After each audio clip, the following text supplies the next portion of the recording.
Hey friends, I'm so excited for you to meet Luisa Alberto.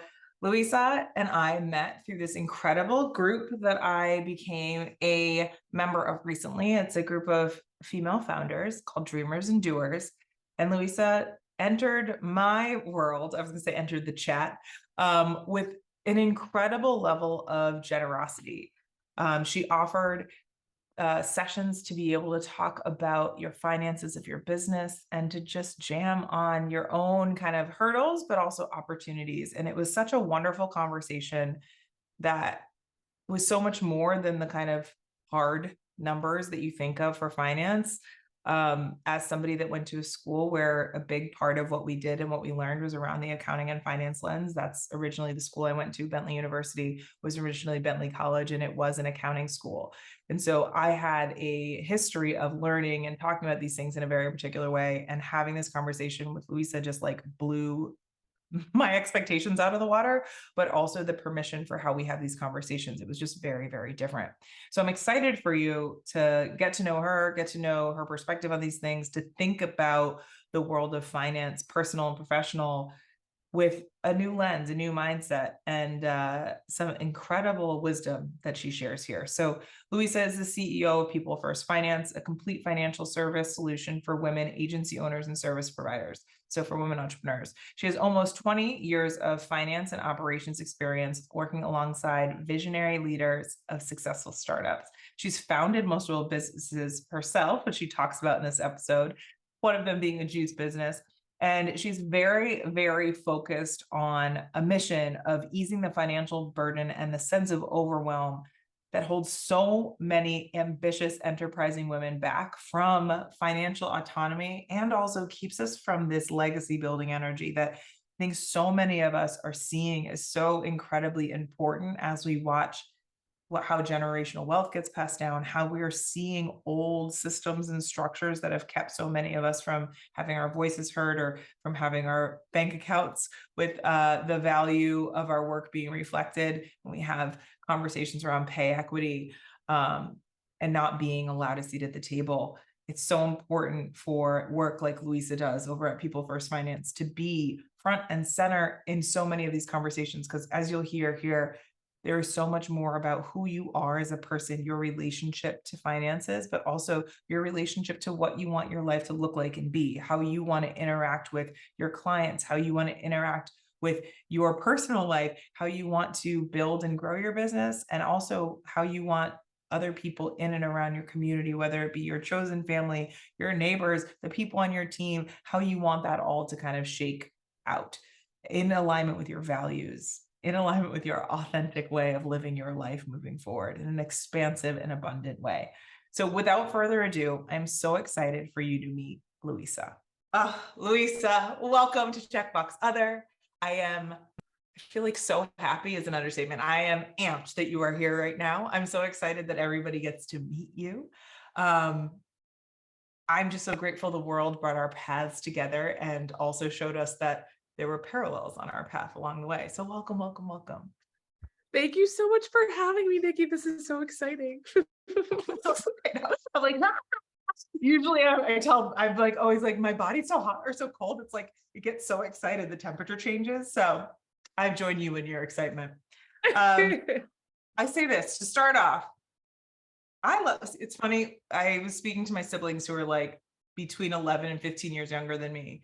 And I had said like Cliff Notes. They're like, don't know what that is. I was like, oh, well, so what I like to say is let's do a brief summary or a Cliff Notes version of your journey. I say the twists, the turns, the aha moments that led you to who you are, where you are, what you're doing to make an impact in this world, and how you're using your energy today. Ooh, I love this question. Amazing. So basically, where things start for me is I've always just been a very natural born leader, always been very curious. And so when so I was that way as a child, and then went to school and discovered philosophy. And I was like, oh my gosh, there are all these other people who are as curious as I am, who want to nerd out about this stuff, all the different like what's the best way to live, and morals and ethics, and that's not so like simple, it's actually more complicated, and but this is my perspective, and just like a variety of thought and ideas. And I was always just really drawn to that, and always looking at sort of like the other side of conversations or playing devil's advocate. And so in my career, I really started my first job as a reason to move from the East Coast to the West Coast. So I know you and I share some roots there. And I love the West Coast. I've been out here for almost 20 years now, and have just sort of been very close to the world of startups and visionaries and just people who have really strong ideas and bring them to life. I've always just been like surrounded and immersed in that. And I think that that combined with like my curiosity and desire for leadership and that sort of thing just naturally turned me into an entrepreneur. So I started my entrepreneurial journey back in, gosh, I want to say 2011 or 2012. And I launched a brick and mortar juice business with a friend of mine, just because we were really interested in like fresh fruit and organic farming and food as like a way to vote with your dollars and a sense of community and just all of this beautiful stuff, especially here in California where everything's fresh and amazing. And so did that and just learned, like, that's what I say, I got all of my entrepreneurial stripes. I say stripes, like I had medals and badges and all kinds of stuff. Like the blood, the sweat, the tears, and the stripes. Yes, Everything related to like running a brick and mortar, going for funding, signing a lease, hiring employees, negotiating contracts, like all of it, you name it. I learned it the hard way. And really came out of that wanting to leverage all of these lessons I had learned, because money is such a big part of business. And it's always been a struggle for me personally, coming from a background where I didn't really learn about money until much later in life and was saddled with debt for a very long time. And just had some twists and turns with becoming a mother that maybe we'll get into, where it's like, I just realized how important it was to really master that aspect of my life. But it's not how I grew up. It's not how I grew up thinking about myself. And so it was a really big switch, but I just got really curious about it and was like, but how do you do this? And what does that look like? And so just have always sort of followed that thread, and it led me down this really wild path into finance. Where I started doing one-to-one coaching and consulting here locally. Pandemic hit, I moved everything online, and then really just wanted to work with women founders and really help them understand where their power is when it comes to personal and business finances, because it is so much to navigate and there's so much emotion tied up in it. And I really just wanted to be like a place of calm and a respite for folks who are like, I get that this is hard, and I really love my business and I want to be successful and take care of myself and my family, like help. So that's where can all those things exist at once? And you're like, yeah, yes, exactly. Yep. Oh, I love that. It's, first of all, for those of you that are listening, I hope you can hear Luisa's smile as she's saying these things. It's beautiful to watch, because even as you're talking about things that have difficulty in them, I can feel how much momentum and how much like energy of you, like core energy of who you are, has come through this journey with you. And I too share a, for better or for worse, excessive amount of curiosity. The question why that we, hear from little kids all the time, it happens from this 37-year-old little kid all the time. I'm like, yeah, but why? I don't know, like, I hear you, and why? And I'm not saying you're wrong, but I'd like to know more, and especially for so many of us, that question and even just the idea of curiosity hasn't necessarily always been encouraged. And so watching the joy come off you as you're talking about this is such an amazing gift. And then everyone gets to hear more of your story to go along with that. So heck yeah. So I ask this in every episode. And it's the name of the podcast. Can you tell me about a time in your life, and if you have more than one time, that is allowed as well, where you have felt other, different, or as though you don't belong in some way, and how that's impacted how you operate today? Yeah. So one of the first times that I felt fully immersed in a world where I felt very other, was I left a job that I had been in that was like a bootstrapping job, like early startup sort of, but very scrappy and creative. and moved into the world of real startups where there was like real money on the line. I got offered a 6-figure salary. And it was this like shift into a world of creativity that was so like money driven and like ambiguous to me, where I was like, it was still an ideation phase. We weren't like selling a product or selling a service. We were trying to figure out what that product or service was. And so I'm a very practical, like, this is where I realized like I'm a very practical, tangible person. And I did not thrive in that kind of atmosphere where there was like this goal that we're trying to get to, but there's like no clear direction about how to get there. In that industry, I think I was not a very diverse team. I wasn't one of the only women, but I think, the only woman of color on the team. That tech sort of startup-y space is very white male dominated. And so they were definitely dominating.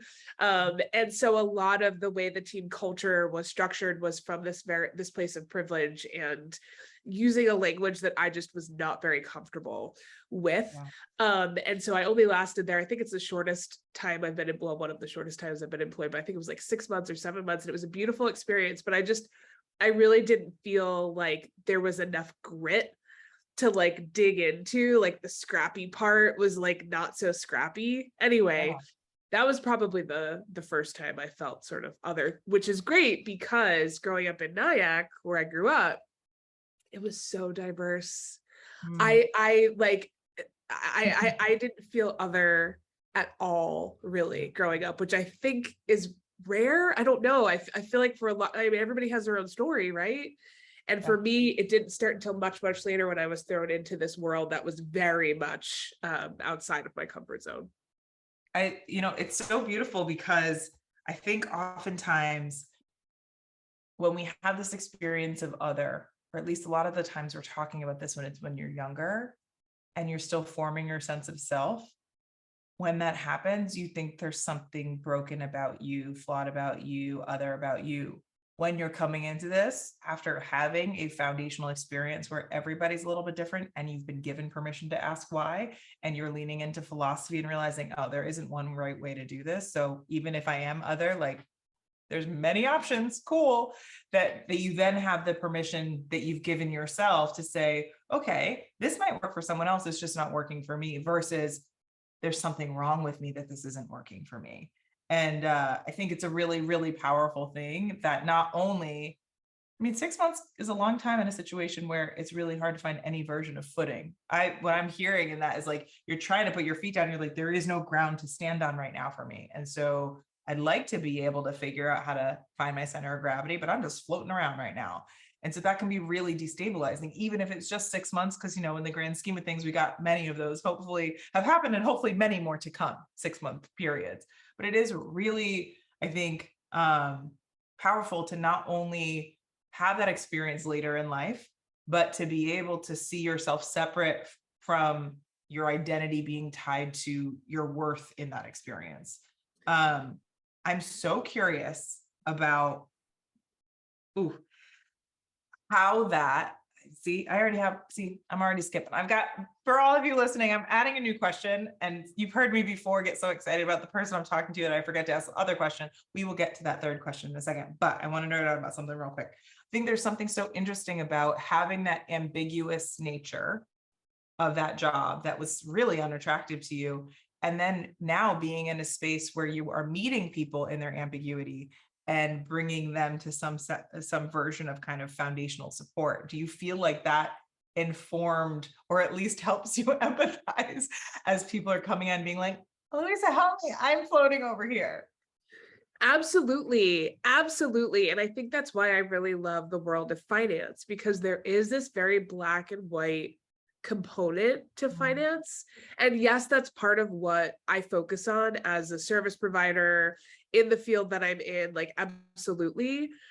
And that's not the bulk of the conversation.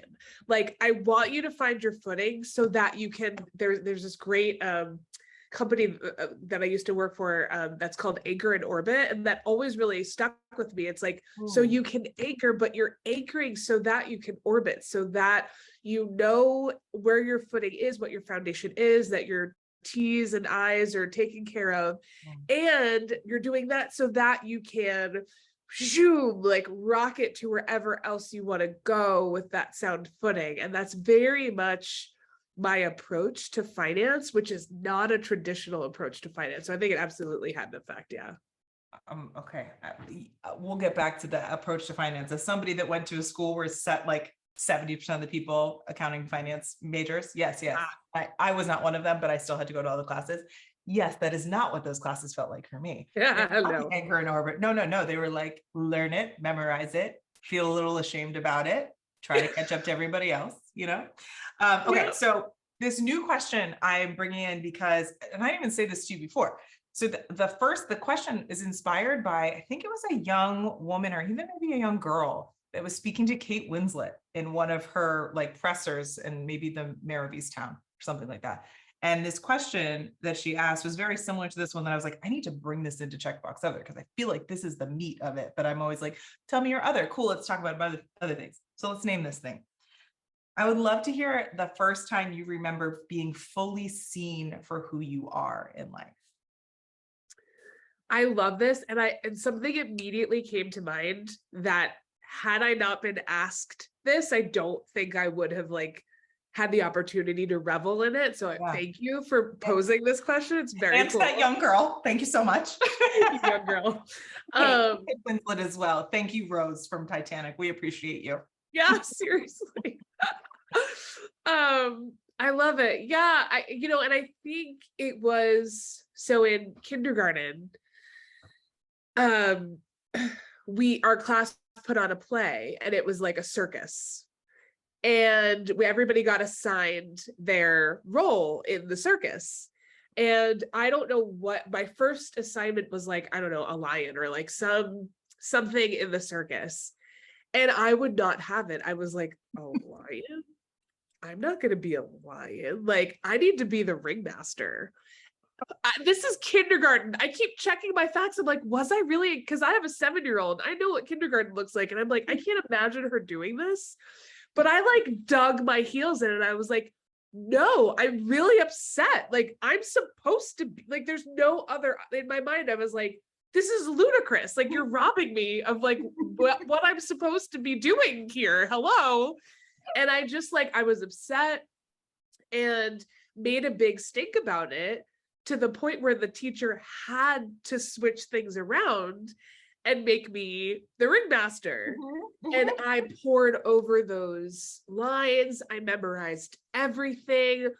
Like, I owned it. Like, that was what I needed to be. And thank you to the teacher who wasn't just like, well, everybody has to have a, and thank you to the teacher who saw me, who was like, whoa, this girl really wants this thing.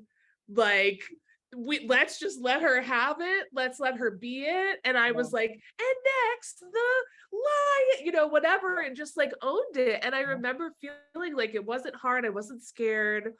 There was something about that role and that like I needed to be it. I was 5 or 6 or whatever.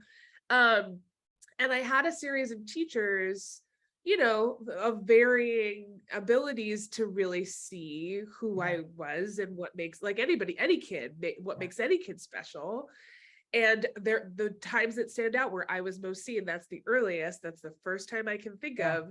And then I can recall a couple of other teachers who similarly saw where I could go deeper or where I really was me and were able to really facilitate that for me. But that was my first experience. Gosh. First of all, my face is hurting because I'm trying so hard not to smile or laugh or make too much noise because I don't want to interrupt this amazing story. And also, first of all, you and I would have been great friends. We would have been co-ring leaders, be like, let's do this. But I also love, because my brain is going, this teacher's probably like, I mean, if I keep her at the lion's going to become a ringleader. So like, either we're going to have a lioness ringleader and the ringleader next to each other, or we could just like, this is inevitable. Whatever we cast, it's what's going to happen.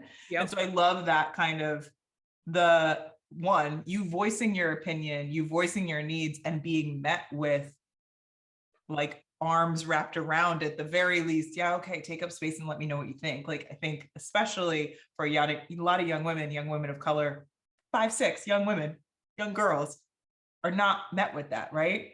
Especially at that age. It's like, this is where you started learning about gender roles of like, no, that's not what good little girls do. And it's like, Yep. but it's what ringleaders do. I don't care what gender we're talking about. Like, give me that role. And so I think Yep. there's something so powerful about that, that again, gosh, is coming right back to what you're doing, that you're creating space for people who may or may not feel seen in their own journey of how much space they're allowed to take up, what they're allowed to ask for, how much value they're allowed to see in themselves, and then tell the world their offerings are that value, how powerful it is to create the space for someone to witness themselves be able to take up that space is again, that's like invaluable stuff. Yeah. And it's interesting because, I do think I don't know, the word privilege carries a lot of weight with it, right? But I am very grateful and appreciative for how I was met, because I came out with a strong personality and a strong sense of self. Yeah. And, that definitely has been tested over the years because life, Yeah. but really was met very early on with a lot of support and encouragement. So like, shout out to my parents and Heck to yeah. my community in good old Nyack, New York, Yeah. for really, really seeing me and facilitating that. And I will also just say, I wish I could travel back in time and see that play, because I think it's probably one of the most amazing things that anybody that was there has seen. Just say It's on a VHS tape somewhere in the world. when we get to see each other in person, I've got a whole bug themed play that's on cassette tape, that's on VHS. And you can also watch me practicing everybody else's songs. So if you want the preview, like the sing-along songs of a Disney, I don't know if you used to have those VHS, Yes. we can do that. So we can just meet up and like jam on those things. It'd be great. I love it. Our 5-year-old selves will actually be hanging out. It'll be Sold. good. It'll be good. Okay, so I love so much. I mean, if you can't tell that every part of your story, I'm like, wow, I'm seeing it manifest in you right now. I'd love to hear a little bit. You scratched the surface on this when you were talking about your Cliff Notes version of your story, but why in particular have you been so focused on working with women-led businesses, and like what kind of bubbled up with that, but also like what about it is feeding you back as you're having these exchanges and these client relationships that I can only imagine are incredibly transformative? Yeah, well, prior to me starting my own business, my side hustle, or my W-2 job while I was an entrepreneuring through life, was with an agency that actually worked with an outsourced accounting firm. And the head of that accounting firm was not awesome. And the way that accounting firm ran was not awesome. And I constantly felt like I was being put down, spoken down to, not taken seriously, when all I was trying to do was do a better job and point out, room for improvement, that sort of thing. It happened to be owned by a man who had received a lot of feedback about how he treated women. And it came to a head, and I almost left my job because my boss was not willing to part ways with this service provider, and I felt unsafe. Anyway, so we navigated through that, but I got a front row seat to the internal workings of that agency, what I would do better or differently, how I could improve this or that, exactly how they were set up, exactly. So that's, I think, why I've experienced so much rapid growth, and why I sort of understood how to put these pieces together so quickly, is because I sort of already saw how it was done. It was just done really poorly, in my opinion. And so because of that experience, and just because, like, I think, we'll talk about masculine, feminine energy. I had this example come up recently where, like, I can send an onboarding form with very specific instructions to a woman, and she will follow them to a T, ask questions, say, I'm so sorry, I didn't get back to you, right? I'll send the same thing to a man, and he will reply with something completely different than anything I put. It's like it's like this energy that follows its own agenda. And so I didn't like the feeling of interacting with more masculine energy in this particular arena, because it is so filled with big emotions and complexities and feelings of shame and guilt.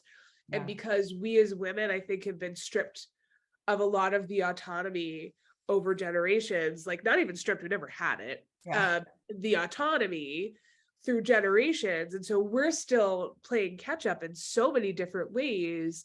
And I want to give or provide or offer or create a space where this can become a competitive advantage, Right. where we can sort of like collapse time and quantum leap your way through a lot of the really difficult, challenging learnings of finance, business, personal, the whole shebang, Yeah. and do it in a holistic way. And that's really our approach, is from this holistic point of view where you are a human. So again, my name of my agency is People First Finance. You are a human, you are a person. And so your business financial world directly impacts your personal financial world, and not just from like a how much am I making standpoint, but from a how do I feel about my money? How do I feel about the decisions I make with my money? How do I feel about the people who I'm asking for advice from, who I consider my experts, who I'm leaning on? Like, how does that relationship feel? And oftentimes those relationships have felt unsatisfying to many women, because it is typically a white male dominated space, and because it is very rigid in so many ways. And so coming in with a different perspective, Yeah. and again creating the space where it's like, cool, we'll get your compliance unlocked, but you are a real human. Like, what do you want this to be? What do you want this to feel like? What do you want this to look like? That's a easier conversation had in the company of women, in my experience, than it is had in the company of men. Yeah. And it's so interesting. I mean, there's so many different things that are popping into my brain. Part of it is, again, the schooling that I went to, which was very much, here's how you do finance. This is the only way. It's cut and dry. It's very transactional. It's very about the numbers. It's in an Excel spreadsheet and there's formulas for all of it. It's also this, when you realize that these system structures and the approaches to this stuff were built and born out of systems and structures that only had white men in the room making decisions and trading between each other. That's another part of it. And then, and I don't know how much this, this was something that 2020, the pocket of everyone wanting to become woke. I started doing I had been doing my own kind of racial identity work for years and was doing DEI stuff before that. But, and also that was when it became professional and personal all at once, for I think for everybody, whether you were really diving into it or not, there was an awakening of like, wait, how do I operate with the systems that oppress, whether I'm on the privileged side of that or whether I'm on the targeted side of that. And one of the pieces that surprised me, and I guess it shouldn't, was that like modern day accounting was actually born out of slavery and was born out of valuing human depreciation, and all of that was so deeply rooted in ways to dehumanize. And so I think it's beautiful that you have actively chosen to put in the name of your business how you're rehumanizing this experience that has us separating from ourselves, whether you're a man or a woman or non-binary, whoever you identify. Often a lot of these systems have gotten so far on one side of the spectrum that we need to separate ourselves from it. And therefore we treat people like shit when we're working in an agency and we're their vendor. They're telling us how much we're harming them, and we literally cannot adjust like we would for a human in our, or maybe you don't for a human in your life, but if you see your job as something that has nothing to do with humans, it can be really challenging when there is harm being inflicted on humans and your process can't move or change or adapt for the very real experience that in order for you to do this work, you still need to do it with other people. So I think there is something so powerful in, yes, the gender dynamics. And I think creating space for the permission to even not know the answer, but give it a shot. As you're filling out these forms where women are filling out 100% of them, I'm sure there's a whole lot of, well, I'm not doing this right. This probably isn't the right answer. I'm sorry about this. Or this feeling of, I'm going to notice all the holes and poke in my own story before they even need to be there. And the experience as a woman-led business and a woman of color-led business, asking these questions of men where they're like, I don't have to answer the questions you're asking me. And so it's not even that like, this is how I handle forms. It's how I handle you asking these questions and qualifying questions of me. I do not have to answer that. And it's its own dance of how societally we're like, we're equal, but we're not equal. We can't even have conversations where I answer the question that everybody has to answer, because either I feel ashamed to answer it because no one's ever given me permission to own my own financial story, or I am too good to answer any questions that you're asking me, and everything in between. So, Yeah. I'm so appreciative that you share that story. And also, as someone that went to school and had to do this, did not go to school because I wanted to, there is a huge part of my body that's like, I'm so grateful that you feel so amped about it, because for me, it was like stomach churning stuff to have to do. And even in running a business now, it's like, there is so much emotion as you talk about it. It's not just the ones and zeros and that the Excel spreadsheet formulas. There's so much of your own relationship to the past, present, and future that's all in those questions as well. Totally. And I think, it's as important how we're communicating Yeah. about these things as it is like the quality of the work that we do. And so that's something that I have woven into our team culture, as like, we need responses that are quick. So we have a 24 business hour turnaround time, because people, if they have a like lingering, like, oh, I don't know, like that feeling of like, I don't know the answer. I have anxiety around the answer. Explaining, over simplifying, over clarifying things is also really important. I mean, I live and breathe this stuff. I have for over a decade, and I'm learning new things every day because laws change, and there's more than one way to do things, contrary to what this industry may make it seem like. And I just think that we really deserve to have service providers that are committed to a holistic, comprehensive, good feeling experience in the financial services industry. And I think there will be more of us. We're getting there, but it's going to be an uphill battle, I think, on a lot of fronts. Yeah, the tide is turning, and still the gravitational pull from generations of tides going the other way is something that you're pushing against for sure. What did okay. I like this question. I'll tell you, I started writing these questions for you, and then I was like, oh, wait, I want to add this part. So we're talking about I think we're giving subtle nods to financial beliefs, the teachings that we have. What have you, as you are parenting your daughter, the next generation, right? That's where we are, the next generation.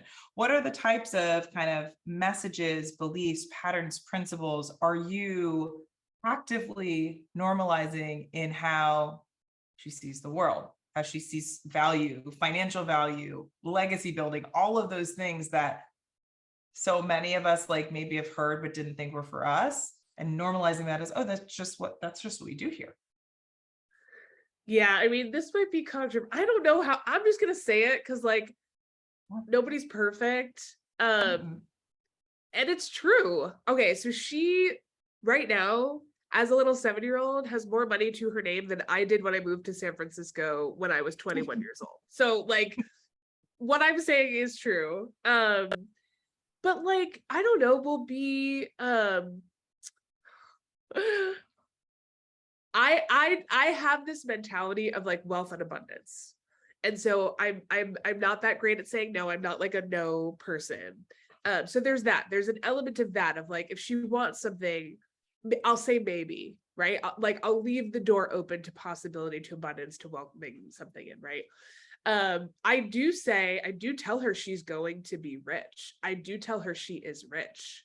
I do tell her, we were talking about her godfather, my best friend from college, buys her Apple stock every year. We went to Disneyland, and I was like, you own part of Disneyland. So we do talk about all of that in a very just nonchalant sort of this is part of normal life kind of way, to normalize the idea. Blue. Yeah. Yeah, it's not I don't want her to feel rigid around money. I don't want her to feel those scarcity feelings, because I really don't think that open, I do want her to be careful. I'm much more interested in her being careful with the things in her life that she values, And that's like a nuanced thing for a 7-year-old, but like that's something that I value that I hope I can pass on to her, just like taking care of, being a steward of, even like her, when her room's a mess, it drives me nuts because I'm like, these are your things, like they're meaningful to you, right? So like, are you taking care of them? And some of them she does, and but that's more my value.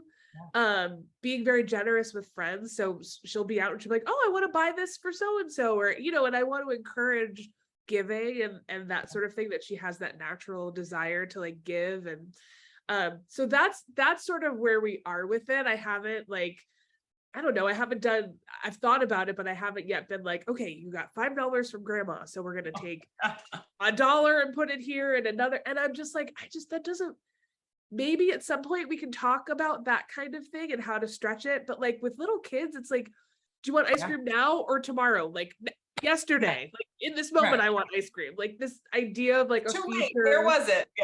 Yeah. Right? Like the future just feels far. I don't want her to get so focused on the future. She's 7. Like, focus on right now in this moment, how to make it like what you want it to be and feel like. And so that's about as far as I've gotten with my 7-year-old so far. Yeah, I think that's pretty far, because I also, again, I will just honor the fact that so much of the stuff that when you're talking about people come with their own, you didn't say this, come with their own baggage.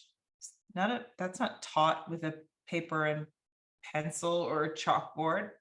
That shame, that guilt, that all of that is everyday interactions with you being able to ask for things you want, get things you want, understand that there is a price to be paid for things, being given permission to be generous, being able to trust. Like, those are the core elements. It's not, do you know how to add 1 + 1?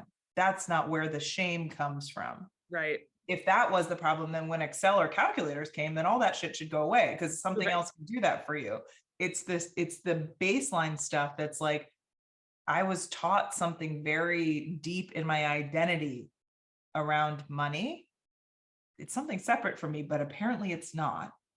I don't really know where it got intertwined with my identity when I was younger, but it's really hard for me to find the source and untangle it. So I feel like there's a huge part of this about just, again, treating it like it's, you're breathing air. This is what we're doing. I'm asking you questions so that you can tap into your curiosity muscle is such a beautiful thing. And I think the reason I asked this question of you is, yes, for you and your 7-year-old daughter. And, we live in a world where it's like, how is your parenting? That's not the question. The question is really like, even whatever age we are, we still are the 7-year-old version of ourselves as well. And how can we treat ourselves with that level of care and permission? And again, how do we give ourselves room? Like a 7-year-old has room to play, to maybe not get things right, to ask questions, to stumble and scrape their knee and get back up and try again.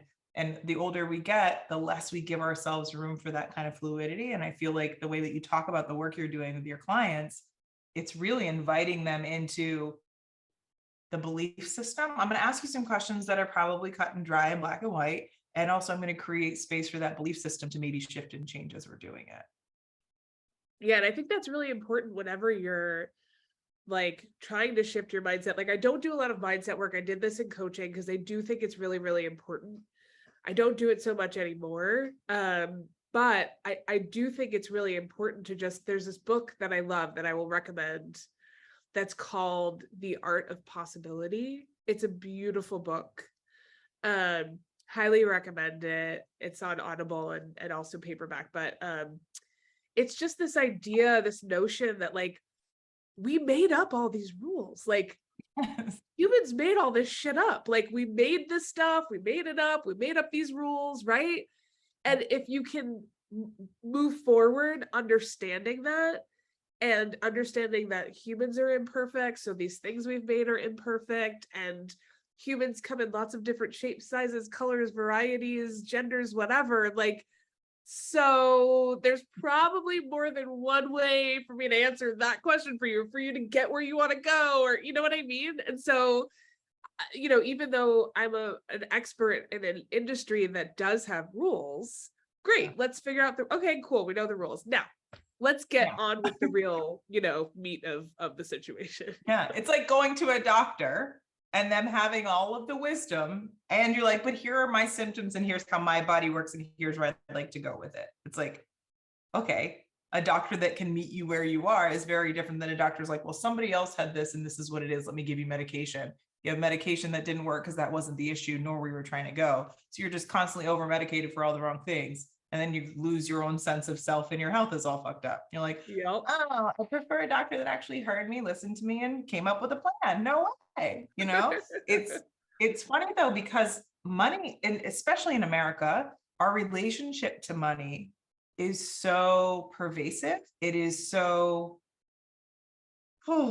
hierarchical. It's funny. I was coming out of a spin class. I have no idea. Sometimes it's like in the shower when I'm shampooing my hair, thoughts come in. I'm like, wow, where did that come from? So apparently coming out of my spin class, endorphins brought that, I guess. And I was like, what would happen if somebody had to choose between their relationship with capitalism or their relationship with democracy? Because in America, we seem to have a sense of these things. And also they cloud our belief of self and our belonging in our society. And so as we start wrestling with our own relationship to money as a value of how equal we are or how valid it is for us to be here, it can be a really challenging way to see the world if we can't see the person first. I know you built your business from me stalking you a little online. You built your business in a time when finances were tight, that things were changing, they were out of your control. Can you talk a little bit about how that experience of being like personally in the trials of this stuff led you to prioritizing it, learning your own kind of style with it, and how that impacts how you're interacting with people today? Yeah.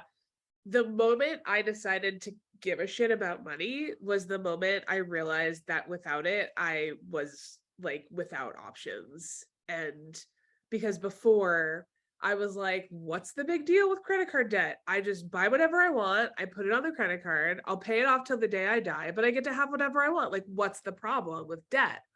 Mhm. And it wasn't until I got pregnant, of course, then things shift, for a lot of folks where you're not just thinking about yourself being young forever, you're thinking about another human and how to provide for that human and how to have stability and safety and security.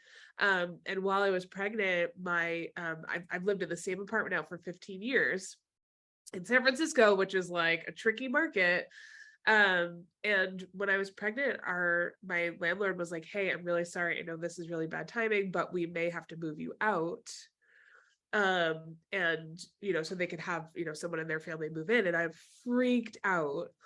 And because my sense of home and security is really, really important. And on top of that, I was expecting. And on top of that, I had a business, my brick and mortar first business that was not highly profitable, so I just was stretched on all sides. And I went to apply for a below market rate housing because I was like, okay, if I'm going to move into a house that's mine where nobody can ever kick me out. And I'm sure like, I'm not the only one with this story. This happens to a lot of folks.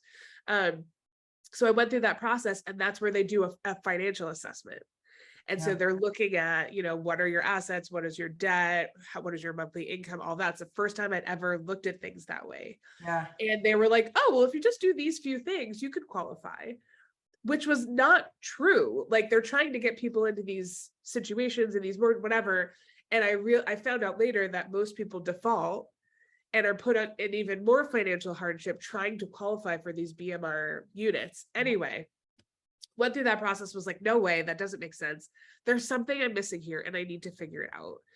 And I just dove into personal finance. I started where a lot of people start. I'm like ashamed to say it, but I was listening to Dave Ramsey every day because it was clear, it was simple.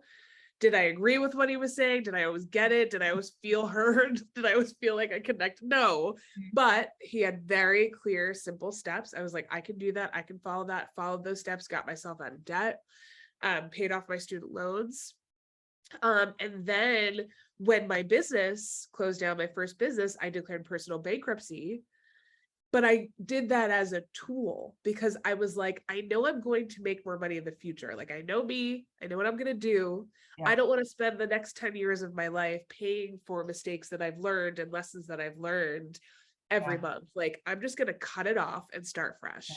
And Yeah. I was only able to do that and be successful doing that because I literally poured myself into learning about the basic foundational principles of personal finance, of investing, of all of that over 5-6 years, just like poured Yeah. myself into that.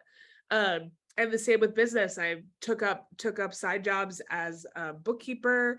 I started doing classes through Berkeley Extension for an accountant to try to see if I wanted to do my CPA. And I was like, I get all this stuff, but like, I don't think I'm supposed to be like a traditional CP. So I was like, but I really threw myself into it because what was most important to me was that I had options. Yeah. And was that how I knew how to use money. And there are rules in a capitalist society about how you use and leverage money, debt, all of it to your advantage. And I was like, well, I want to know the secrets. Give Yeah. me those keys to the kingdom. Let's do this, Yeah. And they're not the secrets that are shared. I mean, that's when you're talking about being in that situation and then being like, oh, this is how you can do it. Feels like 2008, really 2007, and however many years before, feels very similar to what just creates bubbles of people being like, wait, all my money's gone because I listened to this person and I Yeah. trusted that this person saw the whole picture for me versus I need to hit this many transactions for me to hit my goal. And so I think there's something so powerful in what you were just saying about the options part, the choice of it all, and feeling empowered to trust yourself. Again, if we're operating in shame, it can be really, really hard to feel our intuition if we think we're in survival mode. And so it's something so powerful about you being in this moment of like, I'm about to bring a person in this world. We're taking my house away. Business isn't doing great. Ugh. All right, I'll go to you, but like I also don't feel like what this is, and this again goes back to the question asking kid. It's just like, all right, I'll ask you the questions. I might not like the answers. Those answers might not be a one size fits all. I know that because I've had the experience of that. But like for so many people, when their housing gets pulled out from under them or when they're not able to pay rent, this isn't something that is as accessible, or it isn't even, they didn't have the foundational experience of somebody even giving them permission to ask questions. So, I think I now live in Manhattan, another one of those tricky real estate market kind of situations that can change on a dime, that rent can double and you're like, cool, so where am I going to put my head tonight? I feel like there's a whole lot of conversation about the housing market, especially COVID brought a whole lot of conversation about that as the economy was doing its own thing. And now the economy is still in its own little, we don't know what it's going to be. How do you, when you hear on a larger societal scale, people talking about debt, talking about, banks closing and all their money going away, talking about the fact that we have unhoused populations, what do you think is kind of missing from the policy debate when we're talking about like humans being able to operate and exist and have a place to put their head at the end of the night? It's a really easy question. Well, so I don't go down this road because I do think that there's a part of it that I'm like a very highly sensitive person. I don't think this is my like arena to tackle. But like if I ever read public like fiscal reports about like how budgets are decided and like where money goes and how it's allocated and like how those decisions are being made, like it's one of the things that just like makes my blood boil. And like because I come from a place of there is so much money in this world, there are so many resources in this world, enough for every single human being to be safe and have food and have the basic necessities of life and then some. Yeah. And it's just this really messed up system and this top heavy, disgusting greed that just pervade, like it's really just like a disease. Yeah. And so then I'm here doing the best I can from where I am. And it's like, well, all I need to focus on is like, do I feel aligned? Like, do I feel fulfilled? Do I feel aligned? Do I feel like I'm serving people? Do I feel like I'm learning? Do I feel like, as long as I'm doing those things and I'm feeling like I'm following that thread and it feels good, I'm where I'm supposed to be.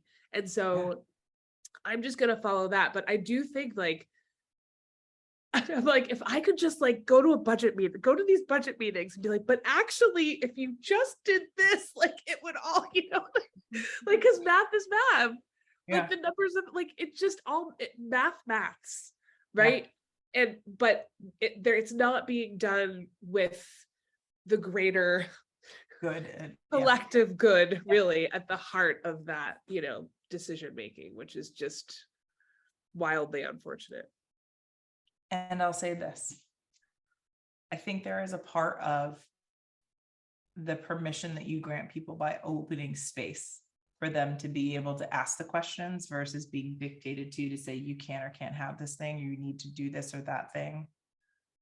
Especially if you grew up where you didn't talk about money. And so the only way you're talked about that money's being talked about is when you're being told what you can make in your job that's way below market rate, what your rent is going up to, what you apparently can move your money around for. If that's the only time someone's talking about money and you feel like you don't have the ability to speak in an educated way, in an eloquent way, or even in a way where you feel like I could even form the question of what I want to know, it's really challenging. So even creating space for people to practice is huge, huge. But you know what's so interesting?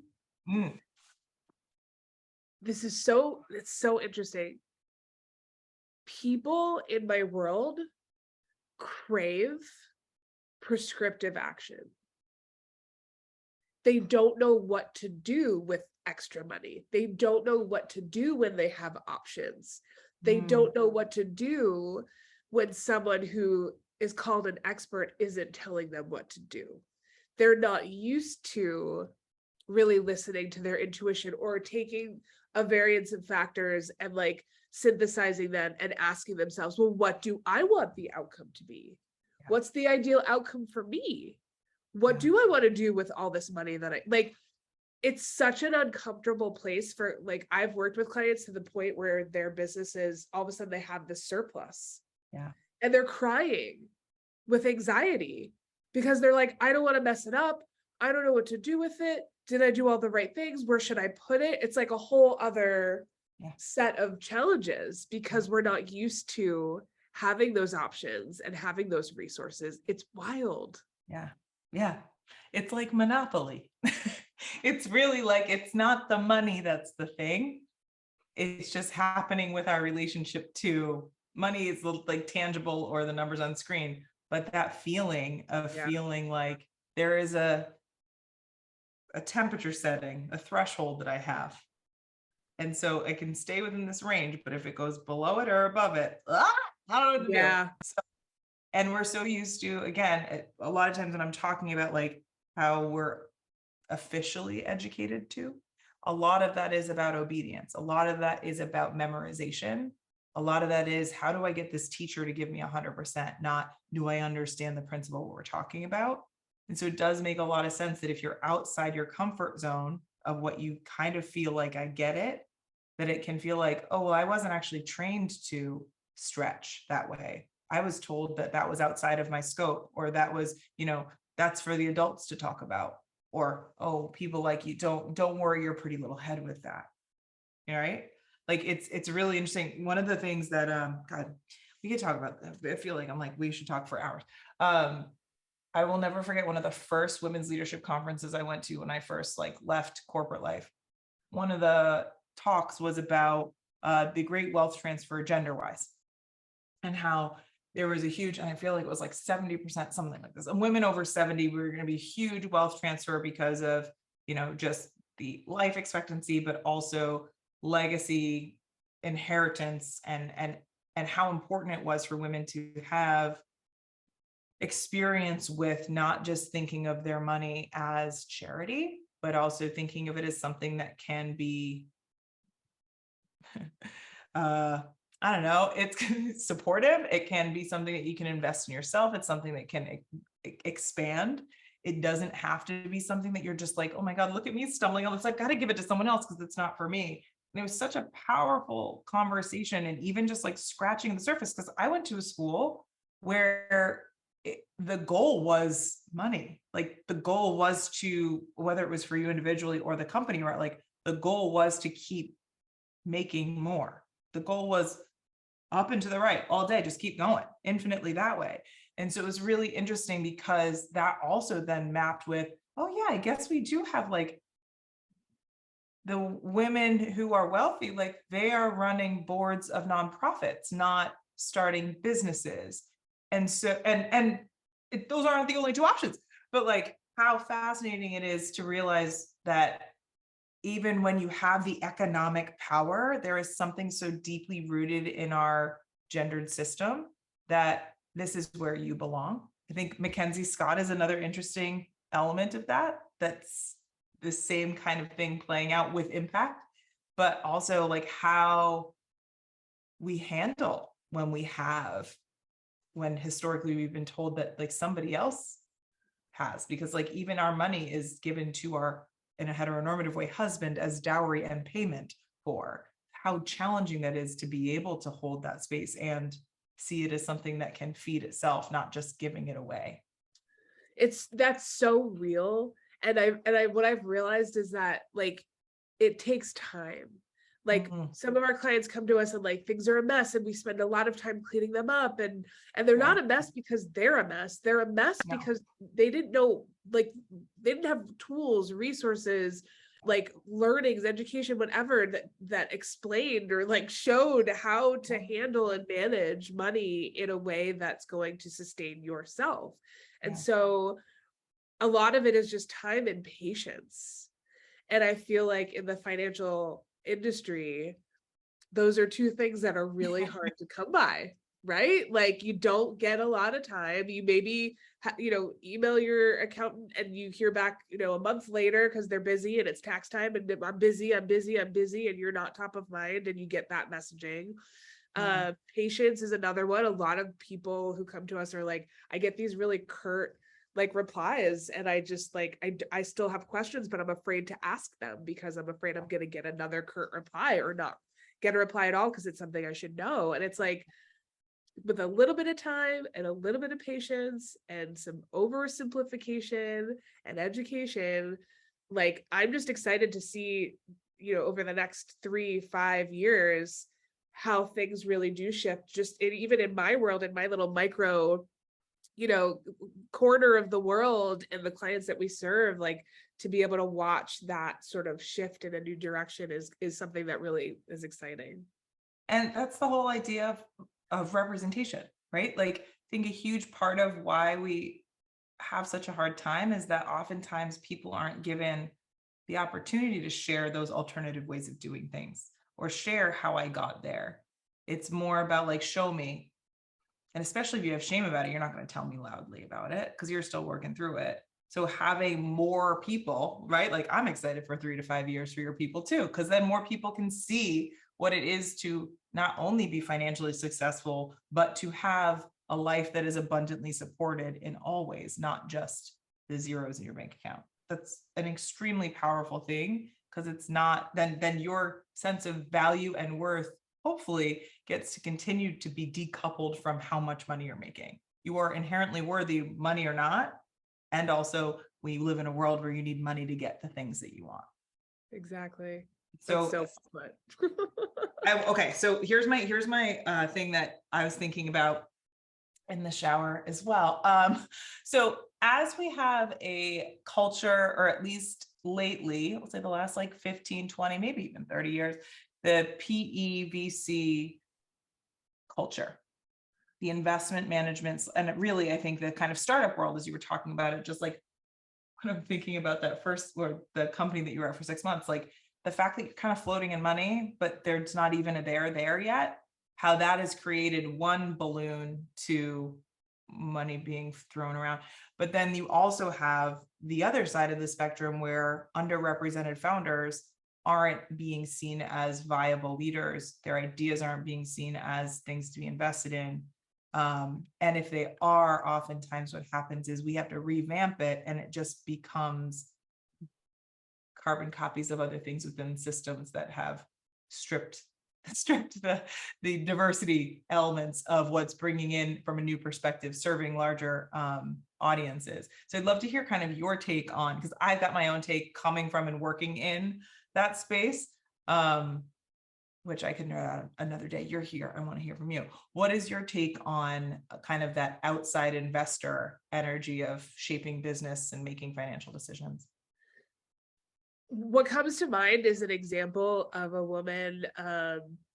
If you've heard of the brand No Balera, Sandra, I think, I can't remember her last name. I think, yeah, I don't want to get it wrong. But there's a really incredible Latina owned beauty brand that celebrates Latina, like Latin culture, Yeah. through a really incredible skincare line of just like such a unique perspective, unique aspect of the skincare industry. She's really a trailblazer. She was on Shark Tank. She got some offers and she turned them down because she was like, it's not enough. And so she really made a big splash in that world. She's been wildly successful. She has a newsletter she gives back. So if you're interested, look up Nopalera, look up the founder, Sandra. She's incredible. She's based in New York. And so as a eternal optimist, as a philosopher, kind of coming from that place, I really do feel like the tide has to shift. And I really do feel like seeing more and more people like her succeed in that arena and then turn around and go, here's exactly how I did it, and share that story is what's going to really turn the tide. And I think that that's happening in a very, very in a bigger way than maybe it has. And I think a lot of that is due to, like, anytime there's a recession, pandemic, like a big shift, there's just this turn inward to like, oh, nothing's safe, so I might as like, I've always wanted to follow this dream, let me follow this dream. And so we had another round of that with the pandemic. I remember that round of that in 2008 with the recession. Like, so that will keep happening, but now we have more access to more tools, software, experts, stories, social media, where we're seeing different faces, different stories. And there are more women coming together and really sharing what they know. I'm in a couple of female founder groups and they're sharing cap tables and like what that means and breaking that down. So there's this level of access that is unprecedented in history for underrepresented founders. And so the people who are really serious and want to take advantage of that have every resource at their disposal, right? Like you and I met because I was like, hey, I'm doing free consults, right? Like, and so you merge and you learn and you grow, and that's the way we do it. Like, you may have gone in for VC pitch and whatever and played golf with your friends, and that's how you do it. This is how we do it. And there's this bond and there's this incredible power, I think, in sharing those stories and doing it in a way where it's much more accessible to people who it has never been accessible to before. And that's all happening. Yeah. And I will also add this, the numbers, right? So the things that tend to be the barriers to entry, right? Like, we're going to use language you don't know. We're going to have you have to go through networks that you're not allowed in the door. We're going to gatekeep this shit. And also, when data is a big part of it, and like, it really needs to be quantitative data, not qualitative data, because like stories don't really matter. Again, I don't believe these things for anybody listening. I think you know this at this point. But if that's how one of the barriers to entry has been, and you've got data telling us that less than 5% of people, you're giving us information to then fuel why we're not going to continue to participate in this process that is going to actively exclude. And so I think there is a part of like, I'm not trying to get a seat at your table.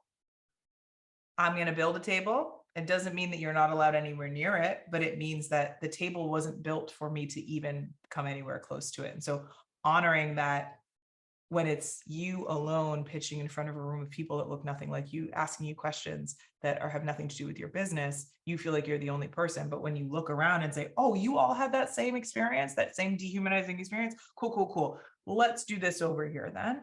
And let's watch this stuff grow. And not only let's watch it grow, let's like invest in each other. Let me buy this. Let me buy that skincare you have. Let me tell all my friends about that, and have that kind of networked element. That's like, we've been fed this. All the women want the one Prince Charming, so we're all fighting each other. what if all the women were like, that's great for you, Prince Charming. Let's go build a world where the village can thrive.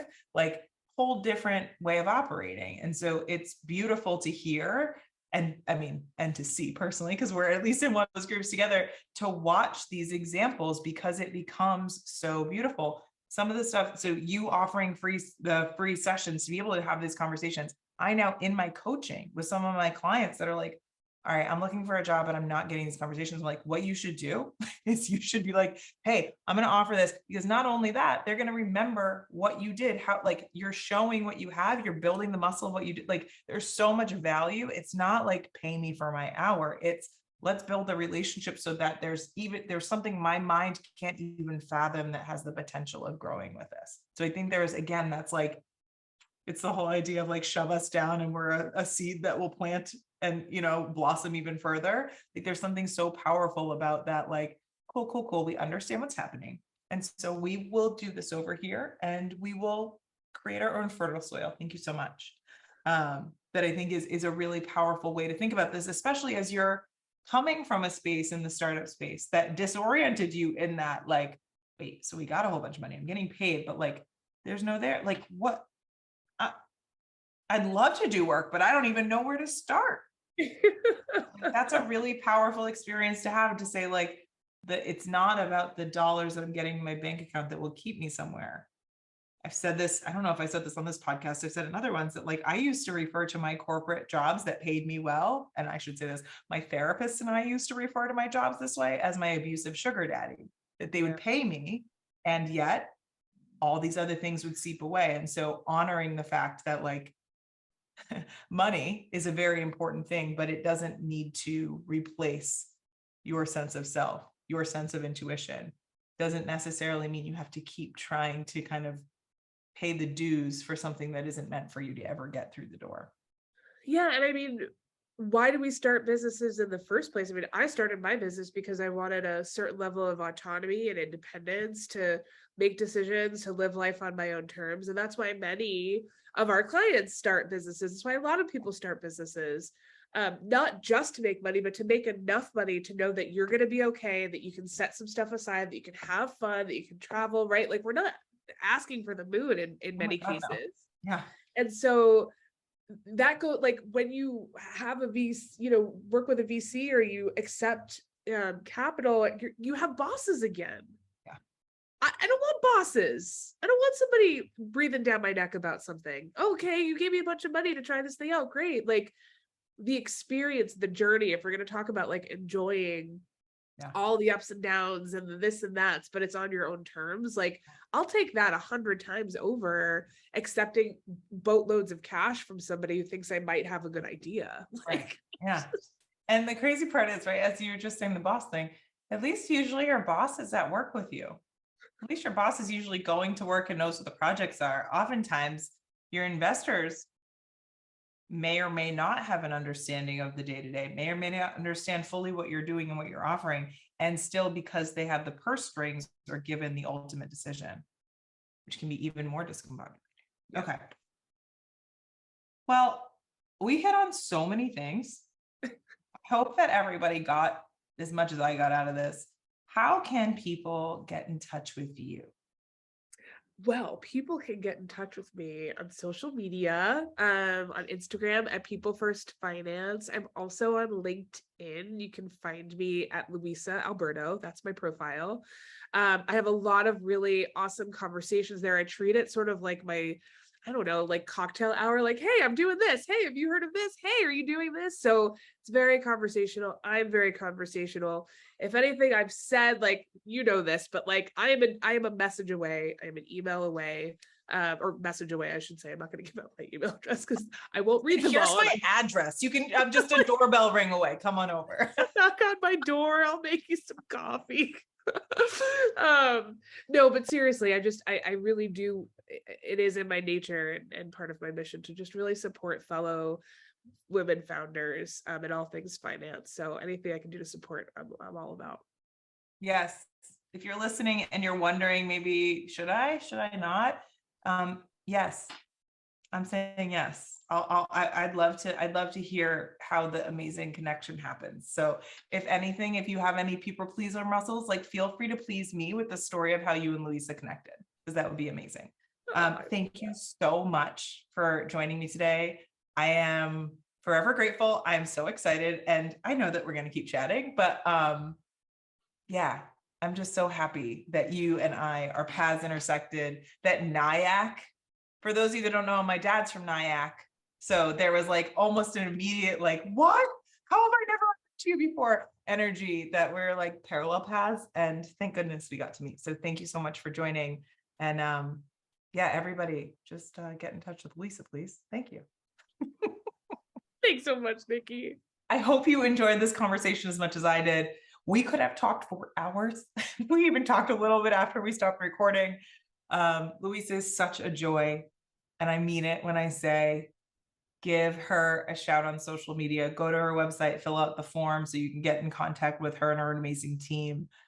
If you are feeling a pull to have this conversation and you are building something really great, but it feels like that financial conversation is getting stuck in your throat, Luisa and her team at People First Finance have got your back.